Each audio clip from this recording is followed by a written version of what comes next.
Hola, ¿cómo estáis? Estamos aquí en el siguiente video podcast y hoy estamos con un tema muy interesante. Seguro que os va a resultar muy útil en la vida diaria.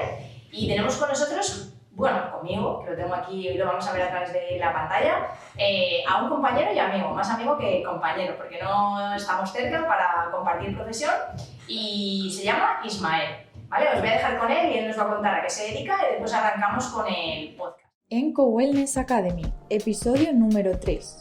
El SNA y cómo proteger tus nervios. Un podcast de Enco Wellness Academy con la colaboración de Amelia Sánchez e Ismael Millán.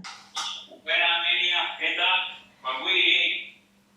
Bueno, yo soy Ismael Millán y soy osteópata, soy fisioterapeuta, soy postrólogo clínico también y bueno, en los últimos años pues ahondando en el conocimiento y en el estudio del sistema nervioso autónomo y cómo integrar el sistema nervioso autónomo desde una perspectiva más holística y más integrativa. Ajá, porque tu visión es más holística, ¿no? No te centras solo en ver una patología, sino que intentas ver al paciente un poco más en su conjunto.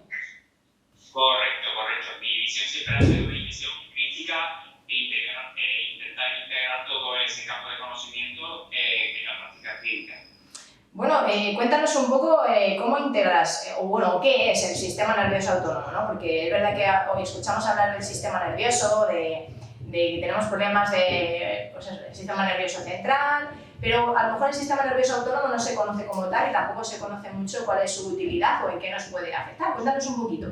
Pues el sistema nervioso autónomo es parte del sistema nervioso involuntario, es decir, el sistema que tiene que controlar todas las funciones involuntarias de nuestro organismo.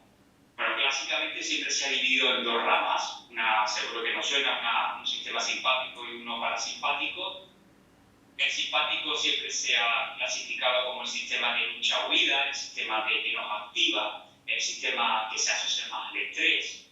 Por ejemplo, pues si necesito una situación de activación de estrés o, por ejemplo, si estoy entrenando o estoy haciendo algún tipo de actividad física, pues normalmente active el simpático. Y después tenemos otra parte del sistema autónomo que es el sistema parasimpático.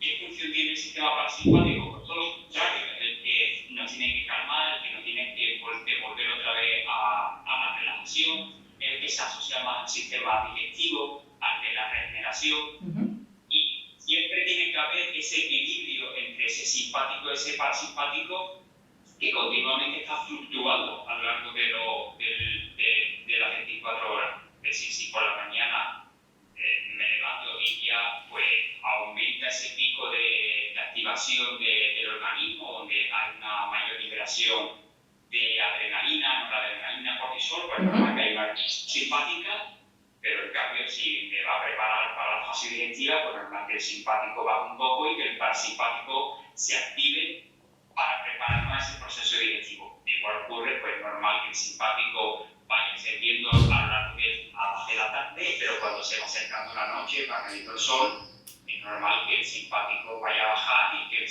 parasimpático se active para preparar al descanso. ¿Vale? Entonces, ese sistema tiene que ir continuamente fluctuando. No, pues es interesante porque estoy a muchos pacientes en consulta y si hay alguno que lo esté escuchando intento explicarles, ¿no?, cómo funciona el simpático, el parasimpático y cómo influye en su vida y sobre todo si lo tienes en camilla, pues cómo le influye a nivel de dolor, de contracturas musculares, etc.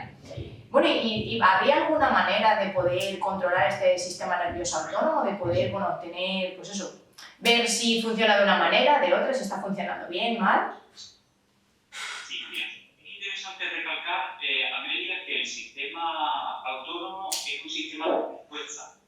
Me explico, el sistema autónomo siempre va a responder en función a las demandas o a los estresores que recibe el propio sistema nervioso central, ¿vale? Con lo cual el sistema nervioso autónomo realmente no es el responsable de las posibles disfunciones que podamos tener.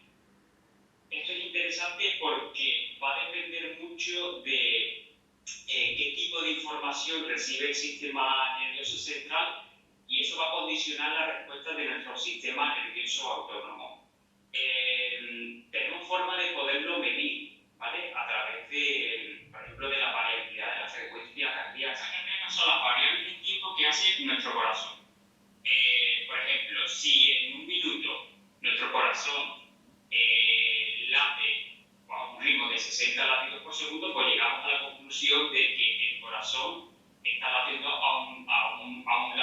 segundos. Ajá. Pero es cierto, me explico.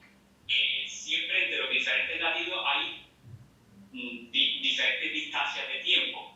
Por ejemplo, entre el primer latido y el segundo latido puede ser que haya un segundo, pero entre el segundo latido y el tercer latido puede haber un segundo y un poquito menos, y hay variables en tiempo. Bueno, pues eso es lo que mide la variabilidad de la frecuencia cardíaca.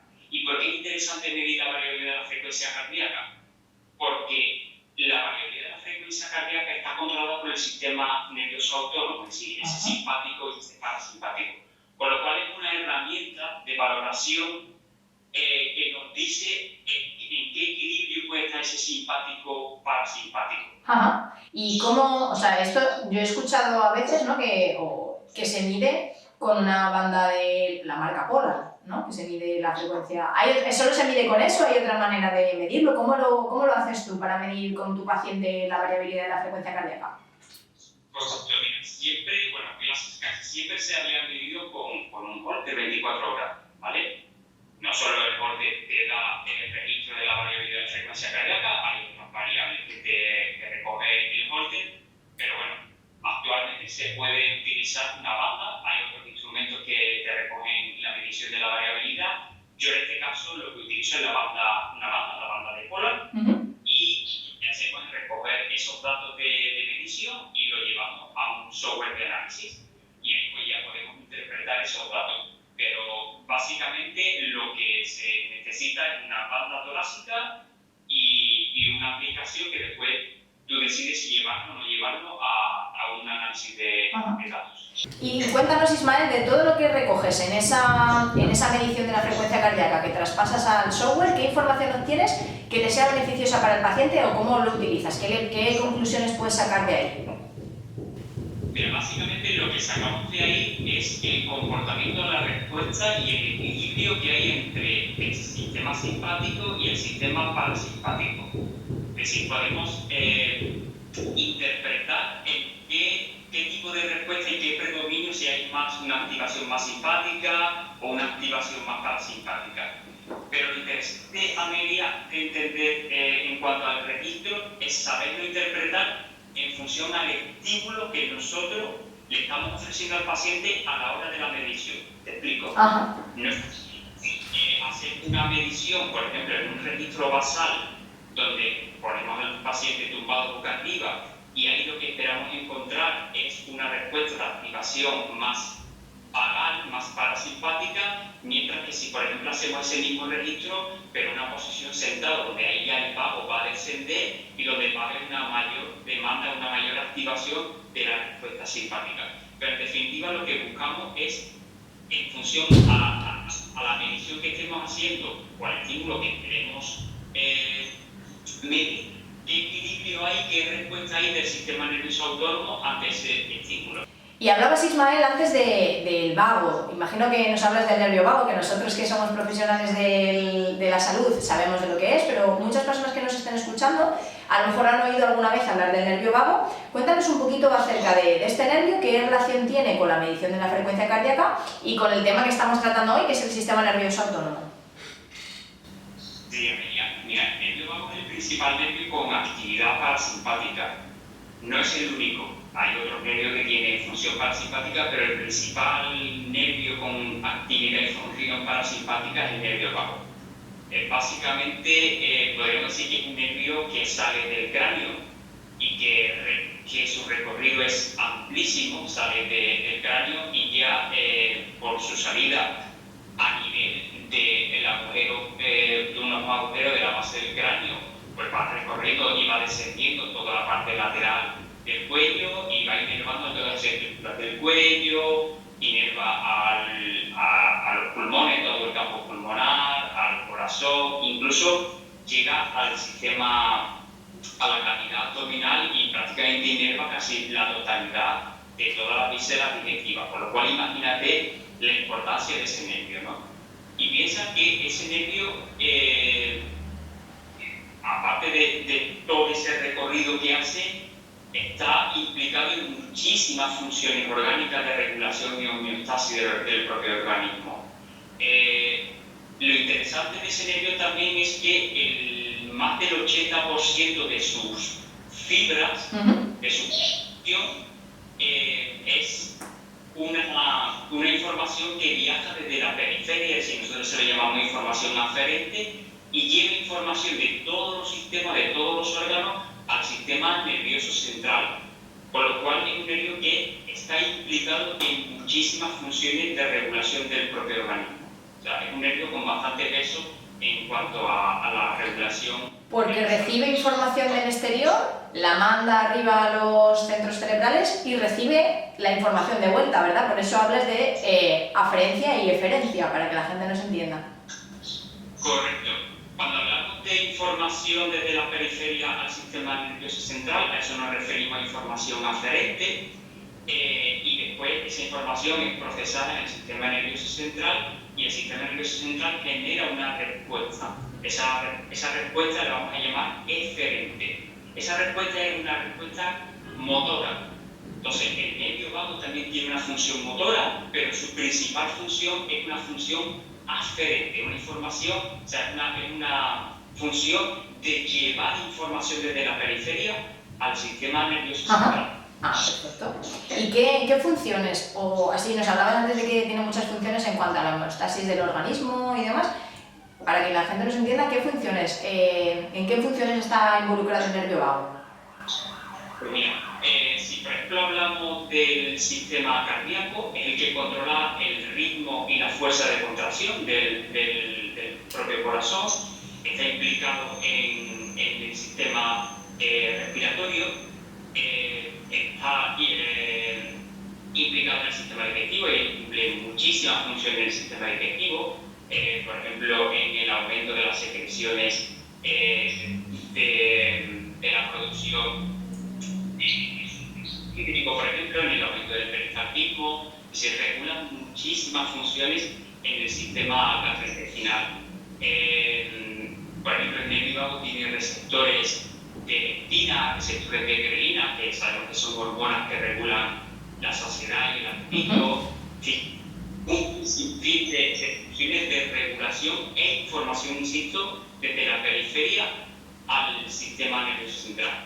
Por ejemplo, aunque está implicado en los procesos de regulación, por ejemplo, de la inflamación, el nervio vago continuamente está informando, por ejemplo, del estado que está en la víscera, si hay concentración de ciertos marcadores proinflamatorios. Toda esa información siempre será enviada a través de una doble vía, ¿no? A través de la vía que nosotros le llamamos una vía rápida, que es la vía neurológica, y ahí está implicada la información que manda el nervio vago, y también, por supuesto, en la vía humoral, es decir, la vía sanguínea, que es toda esa información de hormonas, etcétera, que viaja a través de la vía sanguínea, ¿no? Que es una información más lenta, pero al fin y al cabo llega a informar al sistema nervioso central.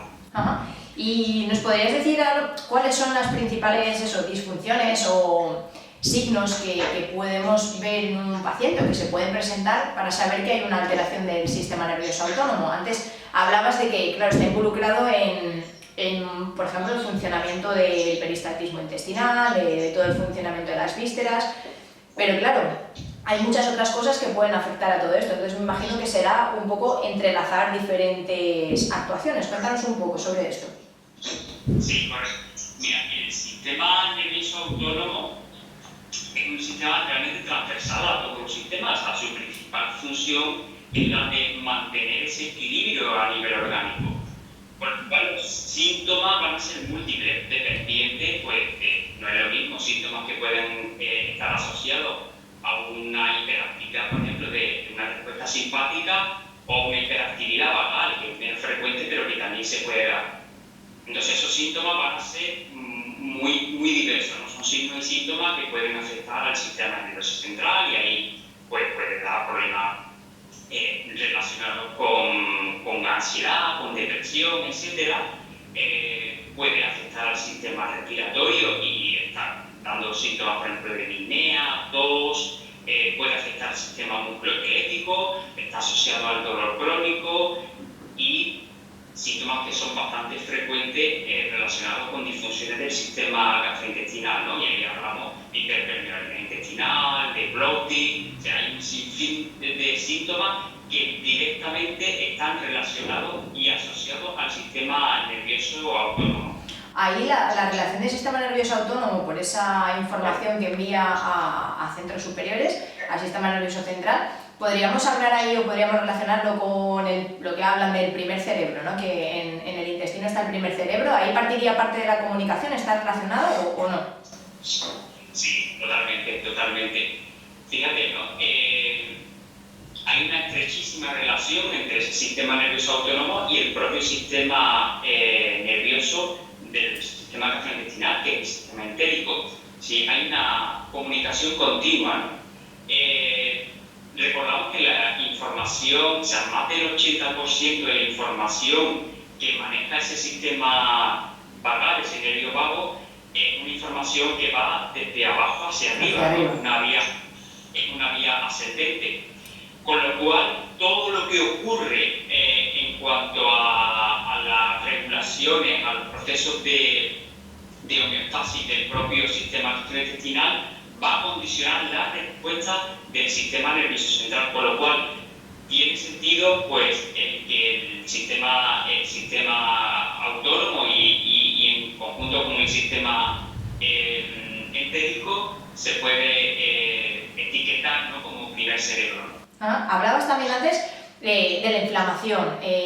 ¿Podemos decir que el sistema nervioso autónomo es el encargado de controlar la inflamación? Ya no hablo de la inflamación aguda, ¿vale?, sino de una inflamación crónica que se nos quede así como una inflamación de bajo grado y que nos pueda dar lugar a cronicidades en cuanto a una patología o cronicidad en cuanto a dolor crónico. Sí, exactamente. Sabemos que en cualquier proceso inflamatorio, como tú dices, sea agudo o sea mantenido en el tiempo, sea esa inflamación crónica, siempre va a haber una respuesta del sistema autónomo. Y ahí, básicamente, se va a dar por una doble vía o una vía simultánea, que es el famoso eje HPA. ¿El eje de estrés? El eje de estrés, correcto, que sabemos que implica una vía neurológica, pero una respuesta hormonal, ¿no?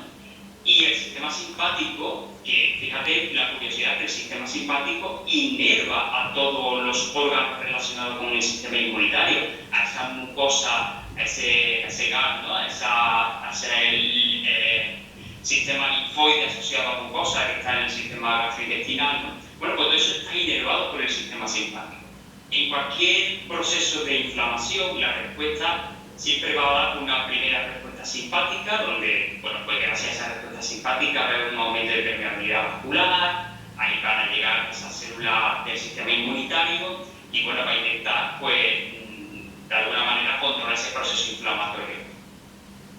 En una segunda etapa, en una respuesta fisiológica, se tiene que activar esa respuesta parasimpática para intentar solventar y solucionar esa respuesta inmunitaria. ¿Qué ocurre y más actualmente en esta sociedad donde predomina tanto ese estrés?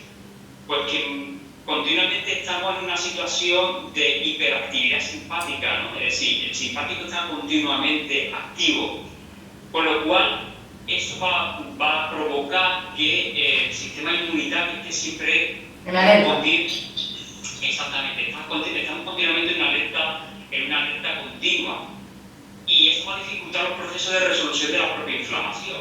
Es decir, sabemos que el cortisol mantenido en el tiempo, ese eje de estrés mantenido en el tiempo, de por sí es proinflamatorio, con lo cual el sistema autónomo bien equilibrado debería de ayudar a resolver ese proceso inflamatorio, pero si hay un desequilibrio del sistema nervioso autónomo y si eso le sumamos, como tú bien sabes, por malos hábitos de alimentación, pues al final creamos un caldo de cultivo donde es difícil resolver ese proceso inflamatorio.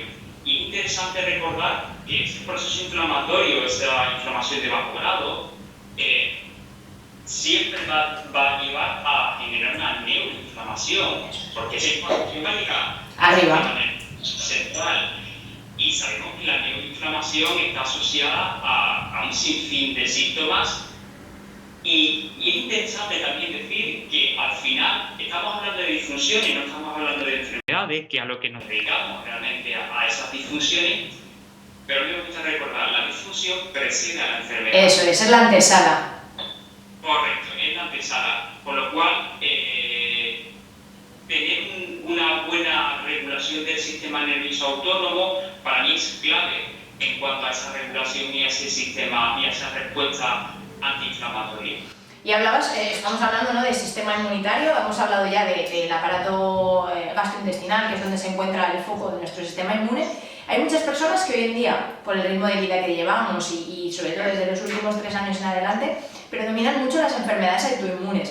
Personas que tienen enfermedades autoinmunes, ¿tienen su sistema nervioso autónomo en desequilibrio? Sí.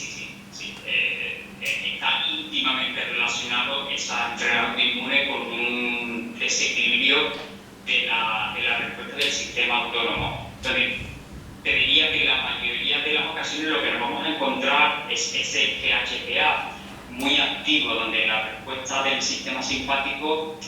Y ojo, es interesante aclarar que aquí no se puede ver o no pretendemos ver que hay uno bueno y uno malo, es decir, el simpático no es el malo de la vida. No, claro. Es que tiene que estar en equilibrio, como todo en la vida, su justa medida.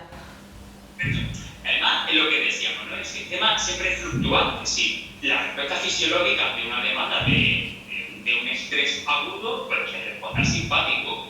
Sí, que gracias a eso hemos sobrevivido como especie. Correcto. Yo le pongo siempre el ejemplo a la gente, le digo, imagínate que tú estás, te dan bien los perros y estás en la calle, o estás en una finca por ahí, te salen unos perros, si no tuviésemos esa fluctuación entre el parasimpático y el simpático, no podrías salir corriendo para que esos perros no te coman. Entonces, bueno, que es bueno por una parte, pero cuando llevamos un estilo de vida acelerado junto con unos malos hábitos, al final estamos todo el día corriendo delante de unos perros que nos quieren comer, y eso, mantenido en el tiempo, pues lleva a disfunciones y a enfermedades, por supuesto. Con respecto entonces a la pregunta que me hacía con respecto a la autoinmune, pues evidentemente si mantenemos un FP3, una respuesta simpática mantenida en el tiempo, eso va a alterar la respuesta del sistema inmunitario. Recordemos que el sistema inmunitario responde en función al estímulo previo que le llega.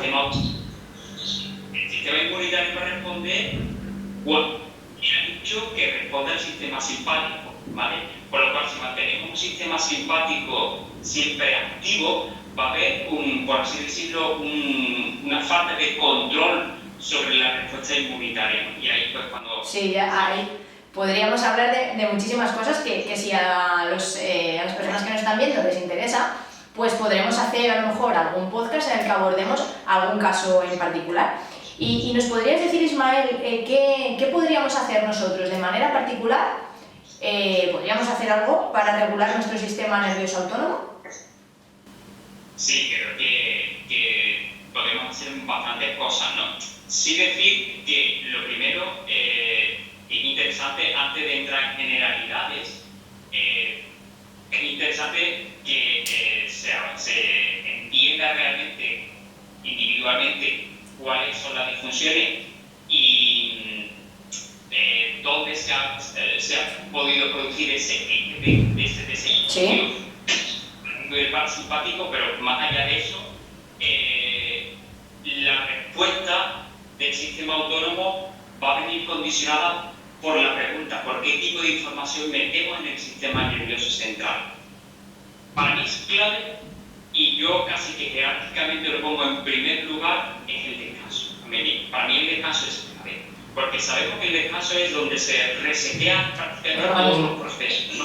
Por ejemplo, si hablamos de inflamación, pues bueno, el mejor antiinflamatorio es un buen descanso. Pero en el buen descanso también se da esa buena modulación entre el simpático y el parasimpático. A día de hoy nos falta sueño, o sea, andamos siempre con un déficit de sueño, ¿no? Por lo cual yo lo primero que aconsejaría para intentar de alguna forma regular ese simpático parasimpático es que le den prioridad al descanso. Después, bueno, por ahí el estilo de vida es clave, es fundamental, y ahí pues depende de lo que comemos, o sea, la alimentación condiciona mucho la respuesta del sistema autónomo, el ejercicio físico, somos muy sedentarios y el ejercicio físico ha demostrado ser un gran modulador posible del sistema nervioso autónomo. Y si queremos incidir de una forma rápida por ejemplo, en la respuesta de activación del nervio vago, respiremos, paremos a respirar, es fundamental respirar. Hay evidencia, Amelia, de que el simple hecho de que cojamos aire lenta y profundamente a través de la nariz ya activa una respuesta del sistema vagal. Del parasimpático, ¿verdad? Mira, es que cuando hablas de esto, yo cuando empecé a dar clases de hipopresivos, que lo que hacemos es trabajar las respiraciones conscientes y de manera controlada, había personas que llegaban y empezaban a bostezar, ¿no?